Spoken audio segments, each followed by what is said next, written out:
When you call me crazy, well, I know I'm not the only one. Hey, what's up, Interpol? My name's David, and you are chilling with Schilling. I have decided that I'm going to try to get back into photography. For those of you that don't know, which is, well, the vast majority of the interwebs, most of you watching already know, I used to be a photographer. I really enjoyed it. Was pretty good at it too. But because of what I was going through last year, I decided to hang up my camera. I retired from photography, but am trying to convince myself to get back into it. One of the issues that I had was trying to book people and then having them cancel last minute or just not show up or not respond to confirmation emails, or trying to change the scope of the photo shoot day of, last minute, that kind of stuff. It really took a toll on my mental health. The constant feeling of rejection and people just not caring enough and not caring about your time enough not to show up or to cancel last minute with no reason other than I don't feel like it.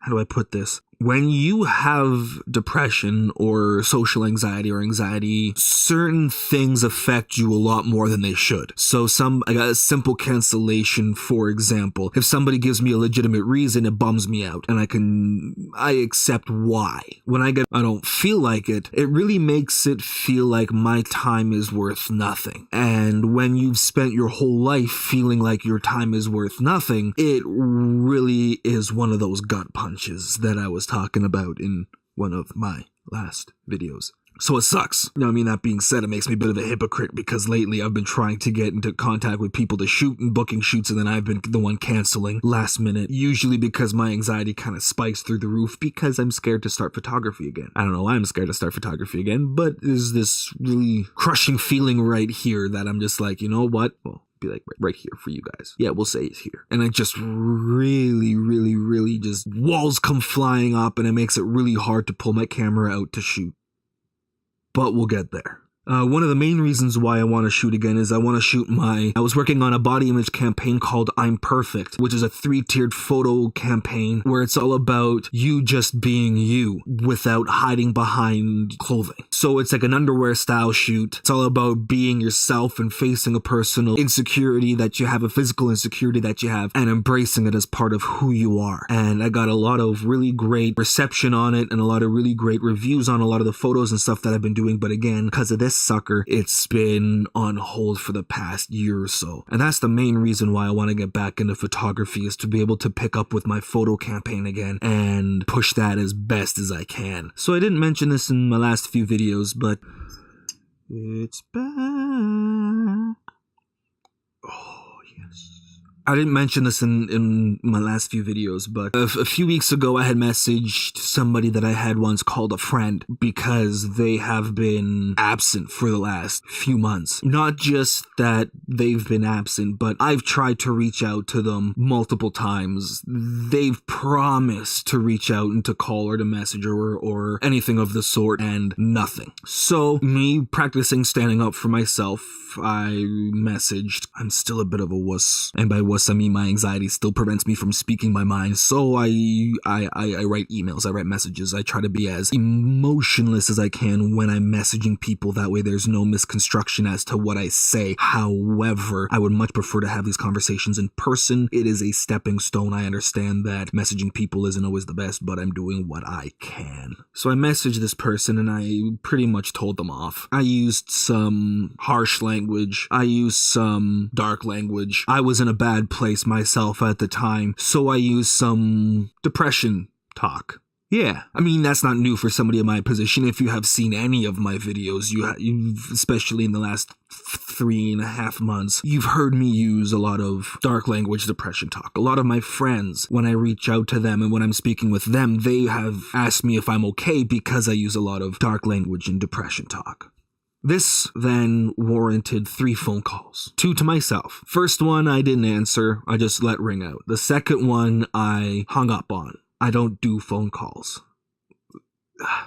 Phone calls trigger my anxiety like frickin' crazy, so I don't do phone calls. Did I get a message in response, a text, a Facebook message, a tweet, an Instagram message, anything? No. It warranted a third call to the police. I then had to explain to the police why they got a call showing up to my house. I had to explain to my parents why the police showed up to my house, and I had to explain to this person yet again that I don't do phone calls. Now, I understand that this person is coming from a good place. Don't get me wrong. I get that. And I have tried and tried and tried to make that the main part of my focus. They're coming from a good place. They were concerned. They called. They didn't hear from me, and so they called the police. Thank you.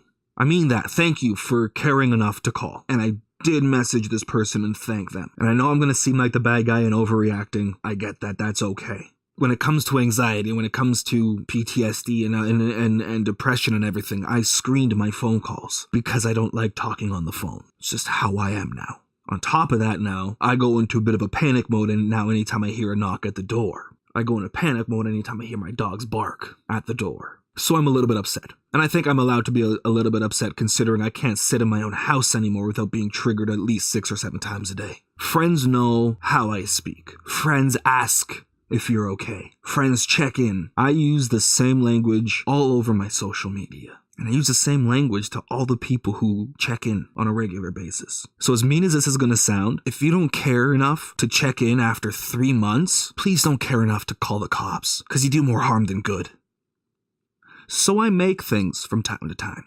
I'm going to post some pictures because it's going to be a little bit easier to see, but I make some things like I make rings out of nuts. I make roses out of leather and barbed wire. The roses I'm going to be handing out to people as gifts this year with a little super cheesy message to people. They're really nice. In the new year, I'm going to be taking orders for both the rings and the roses. All the money is going to be going to the Let's Make Sure That David Doesn't Go Bankrupt Because of His Asshole Roommates fund. That's in the new year, not until after Christmas though. Sorry guys. I know. Roses and rings and GameCon, oh my. And now add in photography. Where do I find time to do all this kind of stuff? Well, the roses and the rings I can make as a distraction while I'm watching Star Trek. GameCon is in development of its first 2 events, both of which have a wonderful team helping me with the development of, and you don't get to know what's going on with that just yet. It's going well. So let me answer the question that I hate answering the most.